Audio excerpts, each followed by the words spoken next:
The first time I realized my mother cared more about appearances than actual people was when she made my sister cry at her own birthday party. Not the quiet kind of crying either, the full-on, mascara-running, shoulder-shaking kind that makes everyone stop and stare. And you know what my mom did? She smiled. That perfect plastic smile that never quite reached her eyes. I'm Amelia, and I grew up in a house where image was everything. Where the grass had to be exactly 1 inch tall, where family photos were choreographed like Broadway productions, and where my mother's word was absolute law. Lena, sweetie, you need to stop this right now, Mom said through clenched teeth, still maintaining that picture-perfect smile as my sister sobbed over her ruined birthday cake. People are watching. The cake wasn't even ruined, just slightly tilted from where Lena had bumped the table in her excitement. But to my mother, slightly imperfect, might as well have been destroyed. It's fine, Mom, I said, stepping forward. We can just… Amelia. Her voice cut through the air like a whip. Take your sister inside, now. I led Lena away from her own party, past the perfectly arranged refreshment table and manicured lawn, where our select guests pretended not to notice the drama unfolding. As soon as we were inside, Lena collapsed against me. I just wanted to see if the flowers were real, she hiccuped, referring to the sugar decorations on her cake. I know, kiddo. I hugged her tight. Mom's just being Mom. That night, after the guests had gone and Lena was in bed, I overheard Mom on the phone in her study. The door was cracked open just enough for me to see her pacing. Rocky, I need another extension. Yes, I know what I promised, but… Her voice dropped to a whisper. The party alone cost $3,000. I had to maintain appearances. No, don't you dare tell anyone about… She must have sensed my presence, because she whirled around, face white as chalk. Our eyes met through the gap in the door. I'll call you back, she said quickly, hanging up. I tried to step away, but she was faster. The door flew open, and she grabbed my arm, her perfectly manicured nails digging into my skin. What did you hear? Nothing, I lied. I was just going to ask about tomorrow's dinner. Her eyes narrowed, searching my face for any sign of deception. We're having the Harveys over. Their son Wade is in your class, isn't he? I nodded, trying to keep my expression neutral. Wade was actually one of the few people at school I could stand, mainly because he seemed to see through everyone's BS as clearly as I did. Wear the blue dress I bought you, she commanded, and do something with your hair. It looks common. Later that night, I called my best friend Toby, the only person who truly understood what it was like living under my mother's regime. You should have seen her today, I whispered into my phone, curled up in my window seat. She made Lena cry over a cake. Toby, a cake. Your mom's got issues, Ames, he replied. Like, serious control freak issues. Tell me about it. And I think I just overheard something I wasn't supposed to. Spill. She was talking to Rocky. You know, that sketchy friend of hers? Something about needing an extension and promising money. Wait, Toby interrupted. Isn't Rocky the one who runs that investment group your mom's always bragging about? Yeah, but this didn't sound like normal investment talk. She looked scared, Toby. I've never seen her scared before. A soft knock at my door made me jump. Amelia, it was Lena. Gotta go, I told Toby quickly. Text you later. Lena slipped into my room, her eyes still puffy from crying. Without a word, she climbed onto my bed and curled up next to me like she used to when we were little. Am I a bad person? She asked in a small voice. What? No. Why would you think that? Because I made Mom angry. Because I ruined everything. I felt something inside me crack. Listen to me, I said, turning to face her. You didn't ruin anything. Mom's the one who ruined your party, not you. But even as I comforted my sister, my mind kept returning to that phone conversation. My perfect, proper, controlling mother was hiding something. And for the first time in my life, I had leverage, real leverage, against her. I just had to figure out how to use it. The dress wasn't even that revealing. Long-sleeved, knee-length, with a subtle shimmer that caught the light when I moved. But the moment I stepped out of the dressing room at Nordstrom, Toby's face lit up, and I knew I'd found my homecoming dress. Your mom's going to hate it, he said, grinning. It's perfect. It's completely modest, I argued, spinning in front of the mirror. She can't possibly. It's not beige, boring, or from her approved list of stores. Trust me, she'll hate it. He was right, of course. But for once in my life, I didn't care. I'd saved up my own money from tutoring, and I was tired of looking like I'd stepped out of a 1950s catalog. When I got home, Mom was in the kitchen with Rocky, their heads bent over some paperwork that they quickly shuffled away when I walked in. Where have you been? Mom demanded. Shopping for homecoming. Look what I found. I held up the bag, trying to sound excited rather than defensive. Rocky's eyes darted between us, a strange smile playing on his lips. I should go, Grace. We can discuss the investment opportunities later. As soon as he left, Mom snatched the bag from my hands and pulled out the dress. Her face went through a series of expressions: shock, disgust, and finally that cold anger I knew too well. Absolutely not. Mom, it's perfectly appropriate. Even Mrs. Peterson would approve. And she's. I said no. She held the dress up like it was contaminated. What will people think? This isn't what we wear. This isn't who we are. It's who I am. The words burst out before I could stop them. And maybe if you weren't so obsessed with what other people think. Enough. She threw the dress onto the counter. I've already bought you a suitable dress. It's hanging in your closet. I stormed upstairs to find a shapeless, pale pink monstrosity waiting for me. It looked like something from a budget wedding catalog, all cheap lace and weird ruffles. Don't you dare slam that. The door banged behind me, cutting off her words. My phone buzzed almost immediately. It was Wade. Hey, you okay? Saw you storm out of Nordstrom looking upset. I hesitated before replying. Just drama with my mom, the usual. Want to talk about it? I'm at the coffee shop by school. I glanced at my window. The trellis outside had supported many escape attempts over the years. Give me 15 minutes. Wade was waiting with 2 coffees when I arrived, slightly breathless from my climb and subsequent sprint. Your mom again? He asked, sliding 1 cup toward me. She's impossible. It's like she wants me to be her mini-me forever. I told him about the dress situation, surprised by how easy it was to talk to him. My dad's the same way, he said. Expects me to follow his footsteps into law, wear what he approves of, date who he thinks is appropriate. How do you deal with it? He shrugged. Small rebellions, like this. He rolled up his sleeve to reveal a small tattoo on his inner arm. A simple compass design. He'd kill you if he knew. Probably. But it reminds me that I get to choose my own direction. When I got home, the house was quiet. Too quiet. I crept upstairs, hoping to avoid another confrontation. My bedroom door was open. The dress, my beautiful perfect dress, lay in shreds on my bed. The shimmer fabric was dulled with what looked like bleach, and the seams had been methodically ripped apart. Now you don't have a choice. Mom stood in the doorway, her voice eerily calm. You'll wear what I bought you. Something snapped inside me. All those years of control, of perfect smiles hiding ugly truths, of watching her break down anyone who dared to be different. It all crystallized into a single clear thought. You're right, Mom, I said, my voice steady despite the tears threatening to fall. I don't have a choice about the dress, but you don't have a choice about what happens at homecoming either. She frowned. What are you talking about? I guess we'll both find out what people think when they learn where their investment money really went. The color drained from her face. You wouldn't dare, wouldn't I?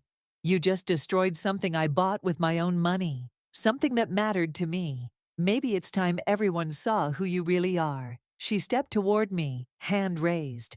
But I stood my ground.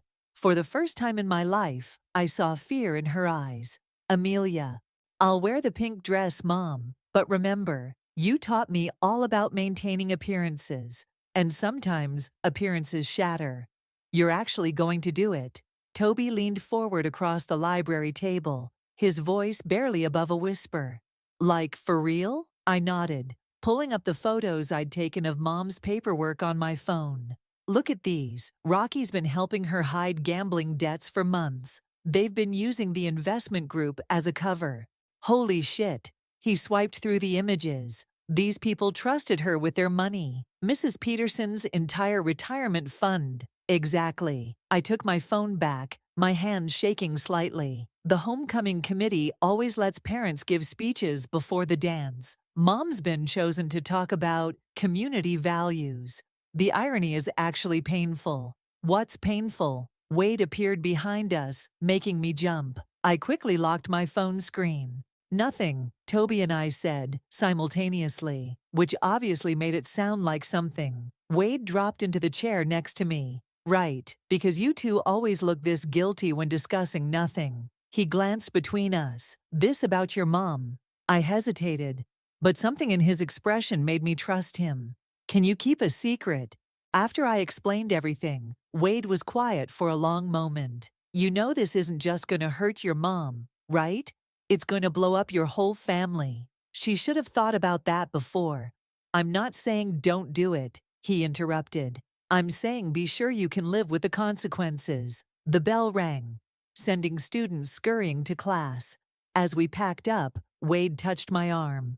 Whatever you decide, I've got your back. Later that afternoon, I overheard Rocky and Mom arguing in the kitchen. You promised you'd have the money by now, Grace. Rocky's usually smooth voice was sharp with anger. The investors are asking questions. I just need more time, Mom pleaded. One more week. We don't have a week. Peterson's demanding an audit. If she finds out, she won't. Mom's voice hardened. I've worked too hard to maintain our position in this community. No one will believe. They'll believe bank statements, Rocky snapped. They'll believe empty accounts. And they'll definitely believe they're missing money. I shifted slightly, trying to hear better, but the floor creaked beneath my feet. Both adults whirled toward the doorway. Amelia, Mom's voice was dangerously sweet. How long have you been standing there? Rocky's face twisted into an ugly smile. Long enough, I'd say. He stepped toward me. Your mother and I were just discussing some sensitive business matters. I heard. I met his gaze steadily. Sounds like fraud to me. Amelia, Mom gasped. What? That's what it is, isn't it? You took people's money, lost it gambling, and now you're trying to cover it up. Rocky moved faster than I expected. His hand clamped around my arm, fingers digging in painfully. Listen carefully, you little... Get your hands off my daughter. Mom's sharp command surprised us both. Rocky released me, stepping back. Control your kid, Grace, he snarled. Or I'll make sure she understands exactly how serious this situation is. After he stormed out, Mom turned to me. The fear in her eyes had been replaced by something colder. You will not breathe a word of this to anyone. Do you understand? Or what? You'll destroy another dress? I'll pull you out of school, send you to your aunt in Idaho. Is that what you want? The threat hung in the air between us. My phone buzzed in my pocket. Probably Toby wondering where I was. No, I said finally. That's not what I want. Relief flickered across her face. Good. Now go do your homework. I headed upstairs, but instead of going to my room, I slipped into Lena's. She was at her desk, headphones on, working on some art project. Hey, I said, tapping her shoulder. She jumped, pulling off her headphones. You scared me. Sorry. I sat on her bed, watching her arrange colored papers into intricate patterns. Listen, Lena, if something happened, something big, would you hate me? She turned to face me, frowning. What kind of something? Just something that might change things. A lot of things. She was quiet for a moment, her fingers still moving over the paper pieces. Is it about Mom? I nodded. Is it true? She asked softly. Yeah. She picked up a piece of red paper, folded it carefully, and added it to her design. Then I won't hate you. I left her room feeling both better and worse. My phone had 3 missed texts, 2 from Toby and 1 from Wade. You sure about this? Because there's no going back. But I meant what I said. I've got your back. I typed out my response. Homecoming's in 2 days. Time to show everyone who my mother really is. The note was waiting in my locker Thursday morning, folded into a tight square. No name, just 5 words. Keep your mouth shut, or else. That's straight-up movie villain material, Toby said when I showed him. Think it's from Rocky? Has to be. I crumpled the note and threw it in the trash. He's getting desperate. Maybe we should tell someone, the police. And say what? That my mom and her sketchy friend are threatening me because I found out they're stealing people's money. I shook my head. We need proof first. We have the photos. Not enough. We need something concrete. In English class, Wade passed me a note of his own. My dad's a lawyer. He could help. I turned to look at him, but he was deliberately focused on his textbook. After class, he caught up with me in the hallway. I'm serious, he said. He specializes in fraud cases. I can't involve your dad. This is personal. Personal enough to get another threat. He nodded toward my locker. Another note was sticking out through the vents. This one was worse. Ask your sister if she wants to keep her art scholarship. My hands started shaking. They're bringing Lena into this. Wade took the note, reading it twice. This isn't just about money anymore, Amelia. They're scared, which makes them dangerous. At home, Mom was hosting her weekly investment meeting in the living room. I could hear her laugh, that perfect practiced sound, as she served coffee to our neighbors. The returns have been exceptional, she was saying. Rocky's strategy is really paying off. I paused in the hallway, recording on my phone. Mrs. Peterson's voice cut through, but I still haven't received my quarterly statement. Oh, there must have been a mix-up with the mail, Mom said smoothly. I'll have Rocky send another copy right away. See that he does. My grandson's college fund is in there. I stopped recording when footsteps approached. Lena appeared around the corner, her face unusually serious. Why are you spying? She whispered. I fumbled for an excuse. I'm not stupid, Amelia. I know something's wrong. Mom's been acting weird. And Rocky came by this morning looking for you. He what? Said he needed to discuss your academic future, whatever that means. My stomach churned. Lena, listen to me. If Rocky ever comes by again, when Mom's not home, don't let him in, okay? You're scaring me. Just promise me. Okay, I promise. She hesitated. Is this about the money? I heard Mom crying in her room last night. She was on the phone with someone, begging for more time. Before I could respond, the living room door opened. Rocky stepped into the hallway, his eyes narrowing when he saw us. Girls, he said, his smile not reaching his eyes. Amelia, could we have a word? Actually, I was just leaving. I grabbed Lena's hand. We're late for her art class. I don't have art today, Lena started to say, but I squeezed her hand hard. Sure you do. Remember, the special workshop. Understanding flickered across her face. Right, the workshop. Sorry, Rocky. We were halfway to the door when Mom called out, Amelia, where are you going? Taking Lena to art, I shouted back, already pulling her outside. Once we were in my car, Lena turned to me. Okay, what's really going on? I started the engine, checking the rearview mirror to make sure Rocky hadn't followed us. I'm going to tell you something, but you have to promise not to freak out. By the time I finished explaining everything, we were parked outside Toby's house. Lena sat in silence for a long moment. So at homecoming, she trailed off. Yeah. And everyone will know. Yeah. She pulled out her phone, typing quickly. What are you doing? Texting my art teacher, she said. Telling her I need to drop out of the scholarship program. Lena, no. If I drop out now, they can't use it against you. She looked up at me, her expression eerily like Mom's. I'm choosing this, okay? I'm choosing you. My phone buzzed with a text from Wade. Rocky just left your house. Looked pissed. You okay? Another text came through immediately after, this one from an unknown number. Last warning, homecoming's tomorrow. Make the right choice. I showed both messages to Lena. She grabbed my hand. We're not backing down, are we? No, I said, squeezing her hand back. We're not. The morning before homecoming, I found Mom in my room, sitting on my bed with tears streaming down her face.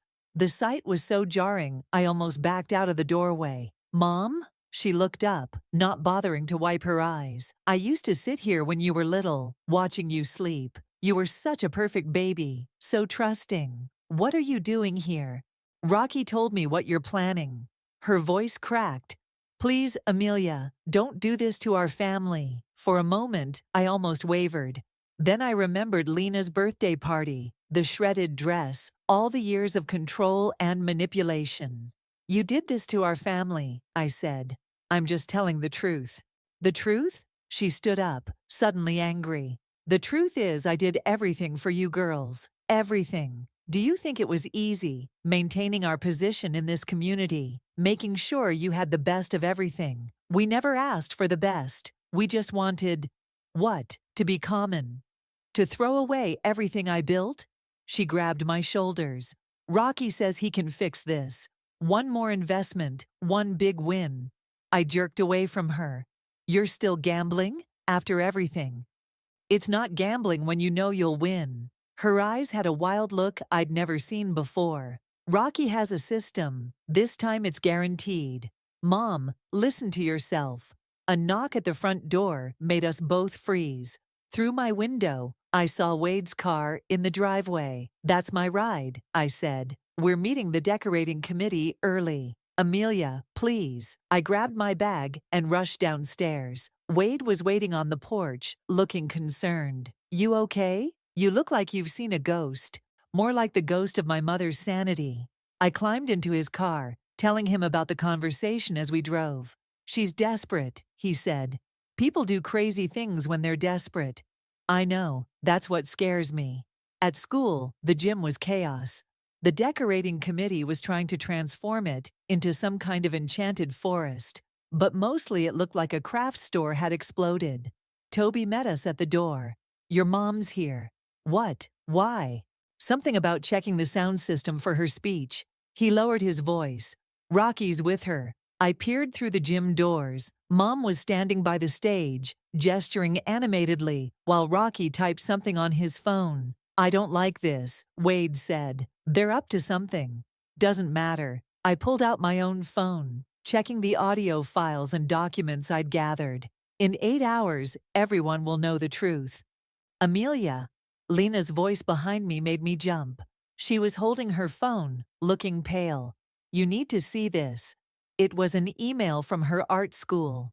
"Due to concerns about your family's financial stability, we regret to inform you that your scholarship has been suspended pending review."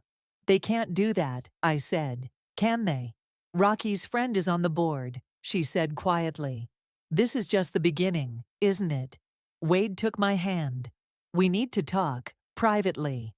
He led me to the empty choir room, closing the door behind us. "My dad looked into Rocky last night. He's got a record. Fraud, embezzlement, the works. He's dangerous, Amelia. All the more reason to expose them. Listen to me. These people aren't just going to roll over. They could hurt you, hurt Lena. They're already hurting us." I pulled away from him. "They're already threatening us and controlling us and—" He caught my arms, pulling me back. I know, but we need to be smart about this." His face was inches from mine. "Let me help you. Let my dad help you. We can do this the right way." For a moment, I almost gave in. It would be so easy to let someone else handle this, to not have to be the one to destroy everything. Then my phone buzzed. Another text from Rocky. "Final offer. Walk away now, or your sister loses more than just her scholarship." "The right way takes too long," I said, showing Wade the message. "They need to be stopped now." He read the text twice, then looked at me with an intensity that made my breath catch. "Okay, then we do this your way. But first," he kissed me. Not a gentle kiss, but one full of worry and determination, and something else I couldn't name. When we broke apart, he pressed his forehead against mine. "Whatever happens tonight, remember you're not alone in this." "I know." I straightened up, squaring my shoulders. "Now help me figure out how to hack into the gym's sound system."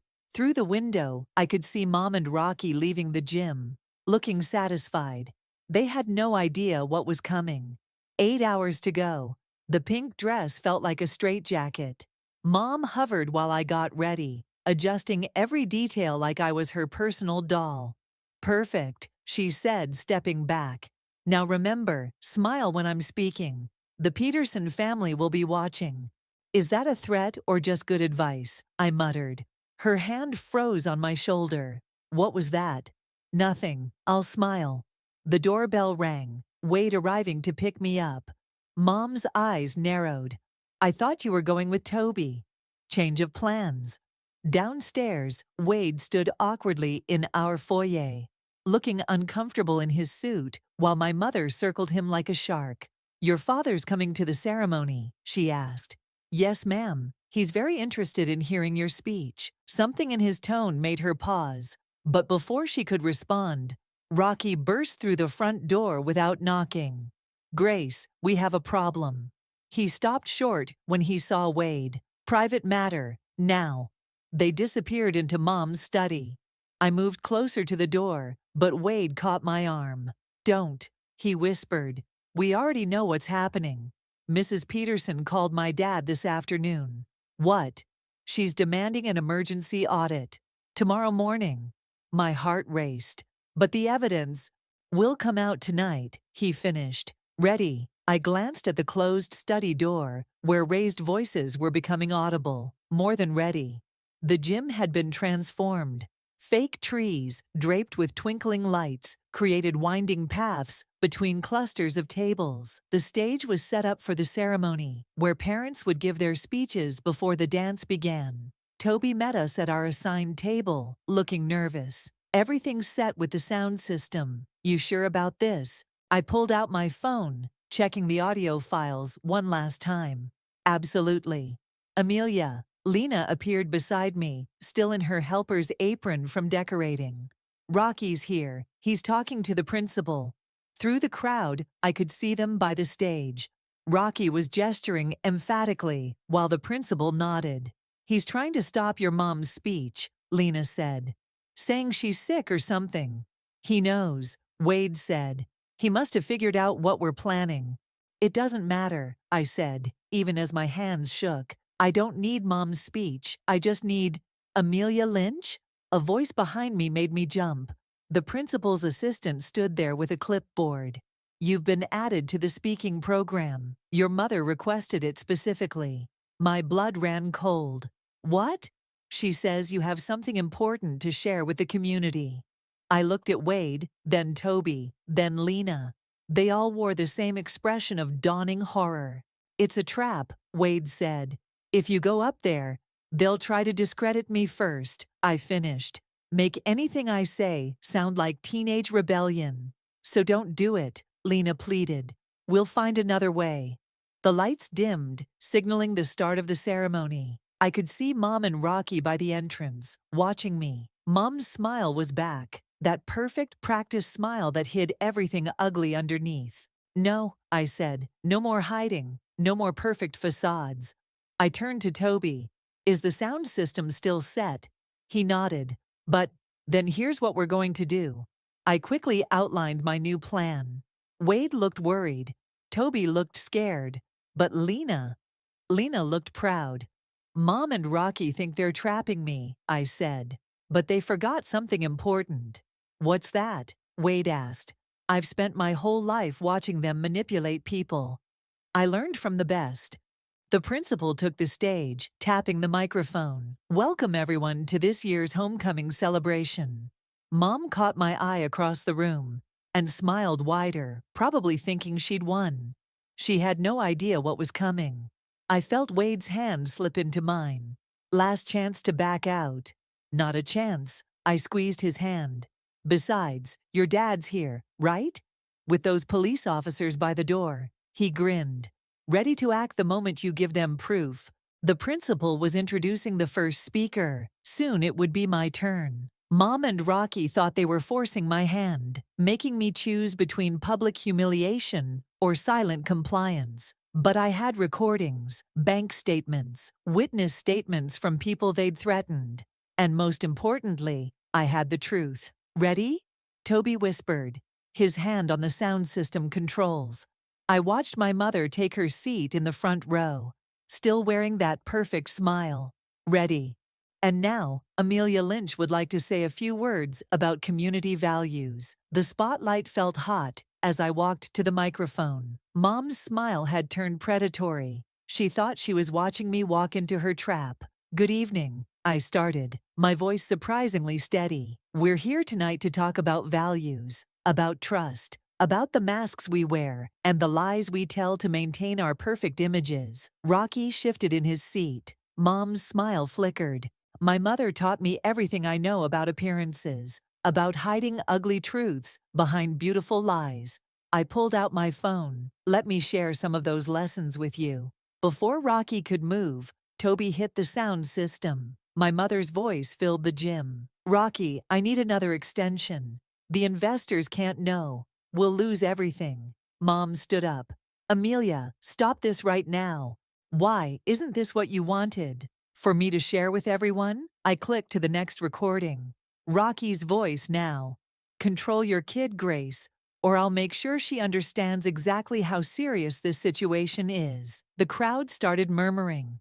Mrs. Peterson rose from her seat, face pale. Here's the truth, I continued, my voice rising over the growing noise. My mother and Rocky have been running a Ponzi scheme through their investment group. They've stolen millions, your retirement funds, your children's college savings, all of it, to cover my mother's gambling debts.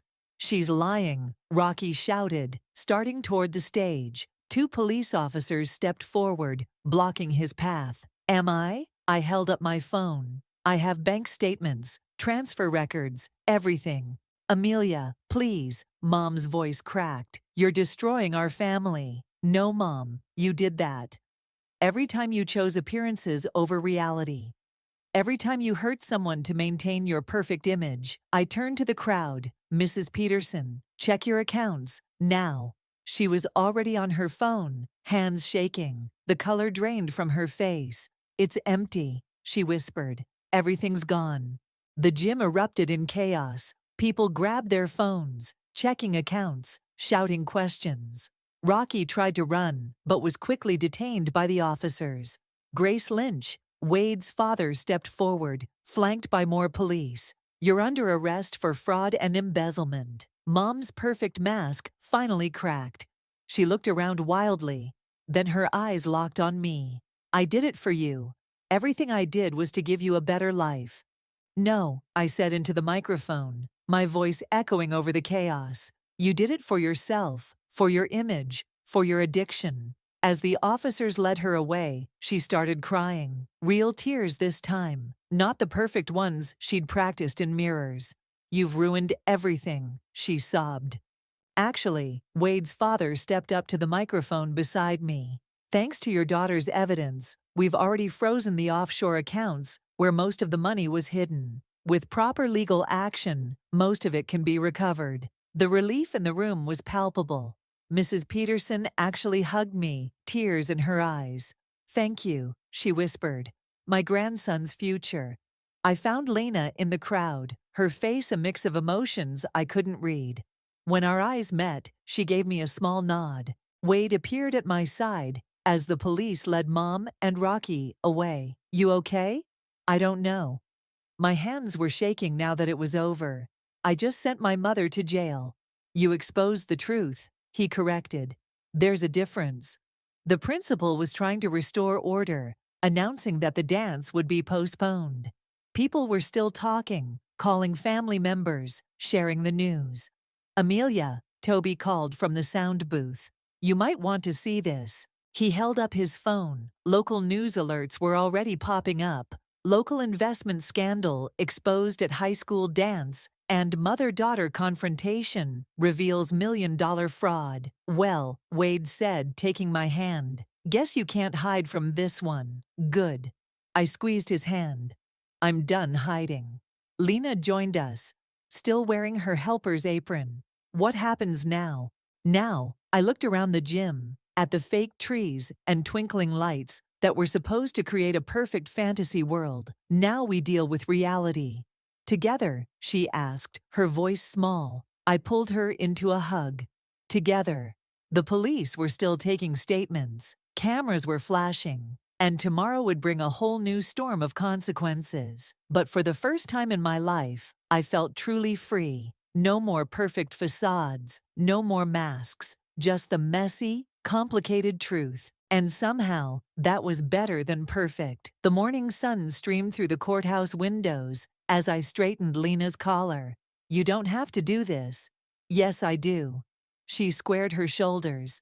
"I want to speak at the sentencing." Wade's father approached us, legal papers in hand. "They're ready. Remember, your mother's already pleaded guilty to reduce her sentence." Inside the courtroom, Mom sat at the defendant's table in her prison jumpsuit. No makeup, no perfect hair, no facade. When she saw us, her eyes filled with tears. Rocky was being sentenced separately. He'd tried to flee the country, but was caught at the Canadian border. "All rise," the bailiff called. The judge reviewed the charges, the plea agreement, then turned to the gallery. "I understand some victims wish to speak." Mrs. Peterson went first, describing how she'd trusted Mom with her grandson's future. Others followed, neighbors, friends, all people who'd believed in the perfect image Mom had created. Then Lena stood up. "My mother taught me that appearance is everything," she said, her voice clear and strong. "That we should hide our true selves to make others comfortable. But my sister taught me something different." She turned to look at me. "She taught me that real strength comes from telling the truth, even when it hurts." Mom started crying silently. "I don't hate you, Mom," Lena continued. "But I don't want to be perfect anymore. I want to be real." When she sat down, the judge nodded at me.